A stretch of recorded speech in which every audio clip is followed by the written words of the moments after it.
சமீபத்தில் விஜய் அவார்ட்ஸ் நடந்துச்சு. இந்த விஜய் அவார்ட்ஸில் ஒரு சில இன்சிடென்ட் ரொம்ப காமெடியாகவும், ஒரு சில இன்சிடென்ட் ரொம்ப ஹைலைட்டாகவும், ஒரு சில இன்சிடென்ட் வந்து சென்டிமெண்ட்டாகவும் இருந்துச்சு. ரொம்ப ஹைலைட்டான விஷயம் எது அப்படின்னு கேட்டால், நம்ம விஜய் சேதுபதி அவர் ஸ்டேஜில் வந்து அவார்ட் வாங்கும்போது அவர் வந்து சூதுகவும் படத்துக்காக நீங்கள் அவார்ட் வாங்கியிருக்கீங்க.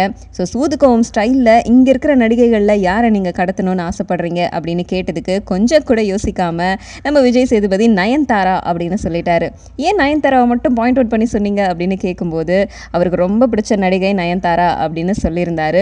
ஸோ இந்த விஷயம் எல்லாருக்குமே வந்து ரொம்ப ஷாக்கிங்கையும் சந்தோஷத்தையும் எல்லாமே கலந்த மாதிரி ஒரு எமோஷனை வந்து கொடுத்துச்சு. ஸோ இதை கவனிச்சிட்டு இருந்த நம்ம தனுஷ் என்ன பண்ணியிருக்காரு அப்படின்னா, அடுத்ததாக ஒரு படம் எடுப்போம், அந்த படத்தில் விஜய் சேதுபதியை வந்து ஹீரோவாக்குவோம், நயன்தாராவை ஹீரோயின் ஆக்குவோம் அப்படின்னு முடிவு பண்ணிட்டாரு. ஏற்கனவே இசையமைப்பாளர் அனிருத் வந்து நடிக்க இருந்த படம் தான் நானும் ரவுடி தான் அப்படிங்கிற படம். ஸோ அந்த படத்தையே வந்து விஜய் சேதுபதியை நடிக்க வைக்கலாம் அப்படின்னு முடிவு பண்ண நம்ம தனுஷ் என்ன பண்ணியிருக்காருன்னா, படத்தை நான் தயாரிக்கிறேன் அப்படின்னு சொல்லிட்டு அந்த படத்தில் விஜய் சேதுபதியை வந்து ஹீரோவாக்கிட்டாரு, நம்ம நயன்தாராவை ஹீரோயின் ஆக்கிட்டாரு, அனிருத்தை இசையமைக்க வச்சுட்டாரு. ஸோ இவங்களுடைய கூட்டணியில் கூடிய சீக்கிரம் ஒரு படம் வந்து வெளியாக போகுது. விஜய் சேதுபதி, தனுஷ், அனிருத், நம்ம நயன்தாரா இவங்க எல்லாருடைய கூட்டணியில் ஒரு படம் வெளியாகுது அப்படின்னா அதுக்கு இப்போவே ஏகப்பட்ட எதிர்பார்ப்பு ஏற்படுத்தியாச்சு. ஸோ இன்னும் கொஞ்ச நாள் வெயிட் பண்ணி பார்ப்போம், படத்தை பற்றின என்னென்ன சுவாரஸ்யமான விஷயங்கள் நமக்கு கிடைக்குது அப்படின்னு வெயிட் பண்ணுவோம்.